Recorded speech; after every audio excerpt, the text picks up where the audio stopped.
안녕하세요. 정혜리 기업연구소. 오늘은 이종훈 수석연구위원님 모시고 가족법인을 활용한 사업승계 부의 이전에 대해서 이야기 나눠보겠습니다. 네, 안녕하세요. 안녕하세요. 이종훈입니다. 네, 오늘 좋은 내용 준비해 주셨는데 어떤 내용으로 오늘은 또 준비를 하셨을까요? 오늘 가족법인을 활용한 사업의 승계에 관련돼서 이제 말씀을 드릴 텐데요. 오늘 이 영상을 찍게 된 것은 이제 세법 개정안으로 이제 발표가 됐는데 25년부터 우리가 가족법인을 활용한 자본거래에 대해서 증여세가 이제 과세된다는 개정안이 나와서 요거에 대해서 간단하게 좀 설명을 드리고자 합니다. 네, 핫 이슈, 요즘 뜨거운 이슈인데 오늘 어떤 좀 자세한 내용을 좀 해주실까요? 예, 그래서 우리 가족법인의 개념과 그다음에 그 증여이익, 그 가족법인을 활용한 증여이익이 뭔지, 그리고 올해 이제 내년부터 개정되는 내용, 개정이 됐을 때 이제 좀 우리가 제약받는 내용들이 뭔지 그런 부분들에 대해서 간단하게 설명을 드리겠습니다. 예, 먼저 이제 그 가족법인, 특정법인이라고 하는데 이 개념을 보시면은 지배주주와 그 친족이 직접 또는 간접적으로 보유하는 주식 비율이 100분의 30 이상의 법인을 얘기하고요. 그 지배주주라 하면 그 법인의 지분 중 가장 많은 이제 보유 비율이 높은 개인을 이제 얘기를 하고, 그 친족이라 하면 이제 여러 가지 개념이 있겠지만 그냥 가장 일반적으로 우리가 이제 사용하는 것들이 사촌 이내 혈족, 삼촌 이내 인척으로 볼 수 있습니다. 그래서 이 특정법인의 개념을 그냥 대표님들 가장 쉽게 이해하시려면, 승계할 자녀 등이 주주인 법인이 부모님의 법인의 지분을 취득해서 지주회사 형식을 갖춘 법인으로 이해하시면 좀 이해가 좀 제일 빠르실 것 같습니다. 네, 가족법인의 그 의미는 그렇고요. 그러면은 가족법인을 만들어서 그 어떻게 해야 절세가 되는 걸까요?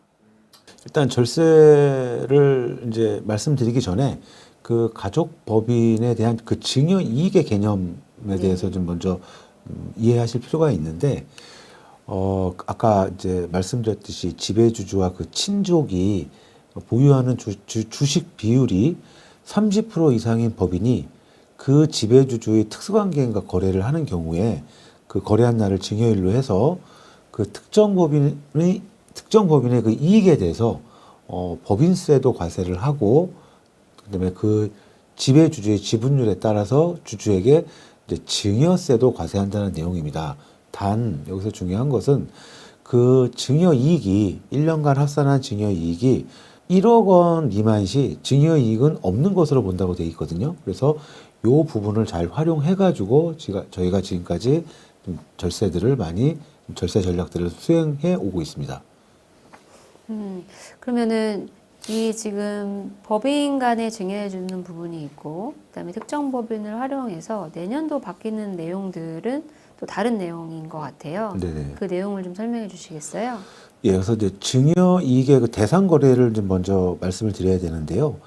재산이나 용역을 무상으로 제공하는 것, 뭐 부모님이나 부모님 법인이 자녀 법인한테, 그리고 그 어떤 재산이나 용역을 어떤 통상적인 거래 관행에 비추어서 현저히 낮은 대가나 높은 대가로 양수양도하는 것, 그리고 그 밖에 뭐 이와 유사한 거래로서 대통령이 정하는 것이 있는데, 대표적으로 이제 채무를 면제해 주거나 이제 인수하거나 혹은 대신 변제하는 분들이 있고요. 또 시가보다 낮게 이제 현물 출자하는 부분이 있습니다. 근데 이렇게 요 네 가지가 이제 증여이익 대상 거래였는데, 이제 세법 이제 개정안을 통해서 이게 통과가 된다고 하면 내년부터는 이 자본 거래를 통한 이익의 분야도 이제 증여이익 대상에, 거래 대상에 이제 포함이 돼서 많은 제한이 좀 걸릴 것으로 예상이 됩니다. 이 부분이 내년부터 발의가 되면 세금 차이가 굉장히 많이 나겠네요. 네. 그러면은 세법이 개정되기 전에 진행했을 때와 후와에 좀 예시를 들어주실 수 있을까요? 예, 먼저 뭐 예시 한 몇 가지만 좀 제가 간단하게 설명을 드리겠습니다. 먼저 이제 어떤 자녀나 이제 부모님이나 본인 법인에서 자녀나 자녀 법인에게 이제 무이자로 이제 대여를 했을 때를 이제 한번 비교를 해보면요. 예를 들어서 20억을 대여를 했을 때 우리는 이자를 이제 법정 이자율인 4.6%로 계산했을 때 약 9,200만 원이라는 이 이자를 내야 되는데 이걸 무이자로 빌려줄 거기 때문에 그만큼에 대한 이제 증여 이익이 발생이 되는데 이게 다이렉트로 자녀한테 이걸 무이자로 빌려줬을 때는 증여 이익 이제 뭐 예를 들어서 가족 간의 무상 금전 소비 대차를 했을 때는 그 이익이 1,000만 원을 초과하지 않으면 이제 증여가 이제 없는 것으로 보거든요. 그래서 이 1,000만 원을 뺀 8,200만 원에 대해서 자녀한테는 이제 증여세가 과세가 됩니다. 대신에 이거는 10년 합산이 되기 때문에 이렇게 그냥 2년 차, 3년 차로 계속 무이자로 빌려주시게 되면 2년 차, 지금 8,200만 원은 이제 10% 세율 구간이지만 당장 1년만 더 돼서 2년 차가 되면 1억 6천이 돼서 그 고해 증여 이익이 되는 8,200만 원에 대해서는 20%의 세율이 과세가 될 것이고 예를 들어서 7년 차 됐을 때 5억 7천이 돼서 이때는 한 30%의 세율을 부담하게 되기 때문에 굉장히 부담스러운 이제 증여세가 됩니다. 대신에 이거를 자녀 법인에 이제 대여했을 때 주주가 한 명이라고 가정하게 되면 증여 이익이 법인이 받는 증여 이익이 9,200만 원인데 주주가 받는 증여 이익도 1억 원이 안 되기 때문에 그냥 증여세 과세가 되지 않고 법인세로 이제 종결이 되고요. 그리고 이거는 10년 합산이 아니고 그냥 1년만 통상하기 때문에 매년 활용할 수 있는 좋은 전략이 될 수 있겠습니다.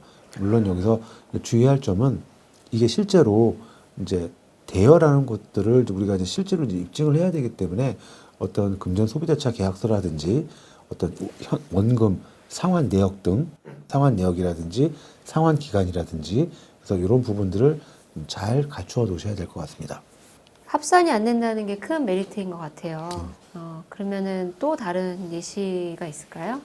예, 이제 두 번째는 이제 차등 배당에 관련된 내용인데 아버지 법인에 아버지가 이제 98% 지분을 가지고 있고 아들이 1%, 이제 자녀 법인이 1%인 법인에서 4억을 배당한다고 가정했을 때 이 4억을 자녀한테 다이렉트로 배당을 했을 때와 자녀 법인한테 배당했을 때 차이점을 좀 설명드리겠습니다.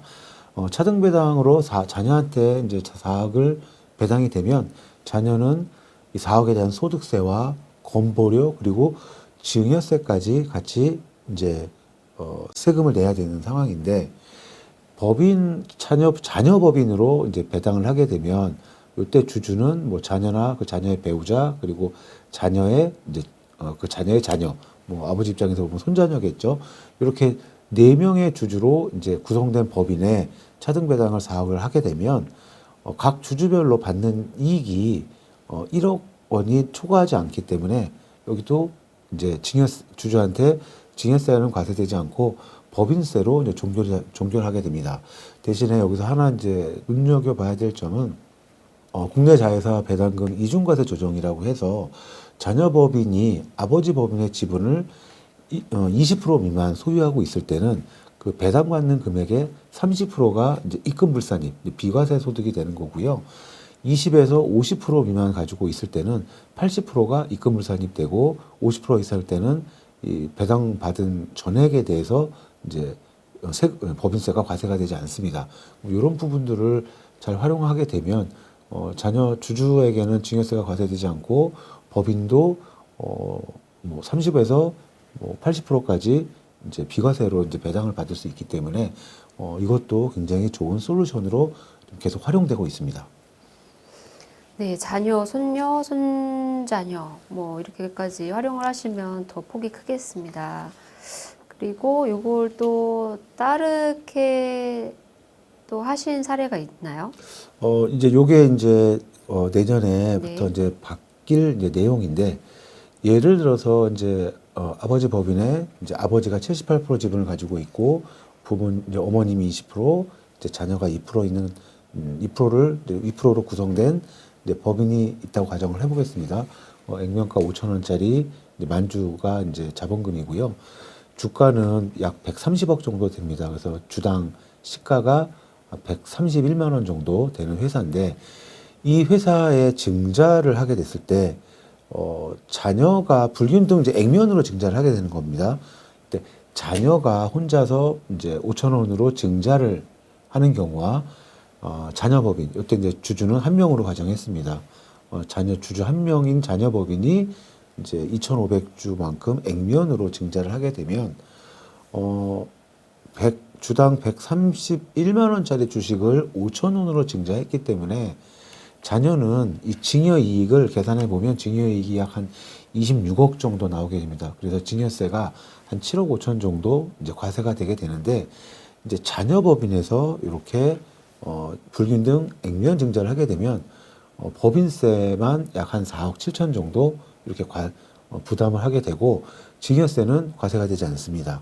그렇게 되면 이제 아버지 법인의 지분을 자녀 법인이 20%를 확보를 하는 거기 때문에 20%만큼은 이제 가업 승계가 끝난 것이고 또 이제 향후 이 차등 배당을 받을 경우 20%가 넘게 되면 20% 플러스 한 주만 돼도 차등 배당 받는 금액의 80%가 입금 불산입을 받을 수 있는 기반을 구축하게 되는 것입니다. 예를 들어서 1억을 뭐 차등 배당했을 때는 2천만 원에 대해서만 법인세를 내면 되는 부분이기 때문에 자녀 법인한테도 굉장히 좋은 이제 어떤 전략이 될 수가 있겠습니다.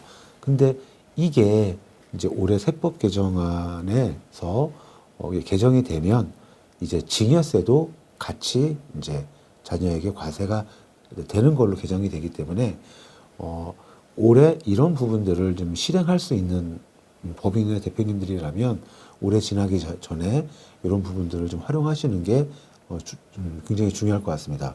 그리고 단 한 가지 주의할 점은 이 자녀 법인이 이제 페이퍼 컴퍼니가 되면 안 되겠죠. 물론 당연히 실질적으로 매출도 일어나고 있는 회사의 자녀 법인이라고 하면 충분히 좀 빨리 활용을 하시는 것을 좀 권해드리고 싶습니다. 기존에 가업 증여 특례나 자녀 가업 승계를 고민하셨던 회사들은 해외 바뀌기 전에 미리 서둘러서 진행하시면 좋은 절세 방안이 될 것 같습니다. 네. 그 다음 또 예시가 있을까요? 뭐 이건 예시보다도 네. 이제 그동안에 이제 관련 예규들이 굉장히 많이 있어요. 그래서 불균등 저가 유상 증자 시, 아까 저는 유상 감자 시 아까 이제 증자를 말씀드렸는데 특정 법인 주주에게 증여세가 과세되는지 여부를 이제 질의를 했는데 이제 여기는 해당되지 않는다라는 이제 그런 이제 얘기들이 다수 있습니다. 뭐 22년도에도 불균등 유상 증자에 대해서는 특정 법인의 증여이익에 해당되지 않는다는 얘기가 있고요. 그다음에 21년도 유상 감자에 대해서도 뭐 특정 법인의 증여이익에 해당되지 않는다 이런 얘기들이 좀 많이 있습니다. 그래서 이런 부분들을 가지고 좀 많이 활용을 했었는데 내년부터는 이제 이게 활용하기가 뭐 활용할 수는 없겠지만 그래도 좀 증여세까지 같이 과세가 되는 부분이 있기 때문에 조금 부담은 좀 더 해줄 수 있다는 거죠. 대신에 그렇게 되더라도 자녀가 혼자 증여세를 다 이제 내는 거에 비해서는 그래도 여전히 유리한 부분들이 있기 때문에 활용할 수 있는 회사들은 내년에도 저는 활용할 수 있는 부분은 꽤 있다고 이제 생각이 되는데 이왕이면 바뀌기 전에 하시면 증여세 걱정은 없는 거니까 하실 수 있는 회사들은 좀 하시면 좋을 것 같아서 좀 영상을 찍게 됐습니다. 그러게요. 예전보다 과세가 굉장히 타이트해지고 중세에 가다 보니 이런 부분들이 계속 질의가 올라오고 세수를 많이 확보해야 되는데 못하니까 이 세법이 개정되는 것 같아요. 네. 네. 그로 인해서 또 저희가 이제 대처하고 미리미리 좀 선행하셔야 될 부분들이 있을 것 같습니다. 그 다음 또 예시가 있으실까요? 이것도 이제 가족법인 관련된 세법 내용 중에서 제가 생각할 때 굉장히 중요한 내용 같아요. 이게 이제 중소기업 등 범위의 합리화라는 이제 개정인데, 조특법상의 그 중소기업의 범위에서 중소기업에서 제외되는 게 이제 소비성 서비스업이 제외됐었거든요. 근데 이번 개정안에는 부동산 임대업이 좀 들어왔습니다. 그래서 이 부동산 임대업은 조특법상 중소기업 범위에 포함이 되지 않는 걸로 이제 개정이 되는데, 이렇게 되면 이제 뭐가 문제냐면, 우리 대표님들이 이제 특히 임대 사업을 하시고 계시는 대표님들이 이제 여러 가지 이유에 의해서 법인 전환을 좀 많이 하셨거든요. 좀 하시고 계시고. 근데 이 법인 전환을 할 때 가장 이제 좀 걸림돌이 양도세를 내셔야, 그러니까 법인 전환이라는 게 기본적으로 개인에 있던 개인의 자산을 법인으로 양도하는 개념이기 때문에 양도소득세가 발생이 될 수밖에 없어요. 근데 이 예를 들어서 뭐 건물이 지금 현재 100억 정도 되는 건물인데 사실 때는 뭐 20억 정도에 사셨어요. 근데 이거를 이제 법인에 팔려고 하니까 양도세액이 한 80억 정도 발생이 되는데, 여기에 양도세를 한 30억 이상 내신다고 하면 이걸 감당할 수 있으신 분들이 그렇게 많지 않거든요. 근데 다행히도 이제 양도세 2월과세라는 규정이 있어서 지금 당장 내가 양도세를 내지 않고 법인이 이 자산을, 부동산을 법인이 팔 때 그때 이제 법인세와 요 양도세를 같이 이제 법인에서 부담한다는 내용인데, 이거 안 팔면 계속 이제 안 내시는 거거든요.